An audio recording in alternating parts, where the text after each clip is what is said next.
Yabafowethu Phungalenja Macananavister bafowethu mhloniphe umfazi umuntu esifazana ohlala naye endlini ozokwazi ukukutshela iqiniso kukubi kukuhle.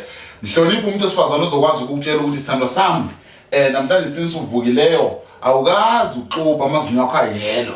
Mhloniphe umuntu esifazana okutshela iqiniso elikhulu nelincane. Mhloniphe umuntu esifazana okwazi ukutshela ukuthi baby namhlanje awageza ubuso, hamba ugeza ubuso uxube isithando sami uzube right.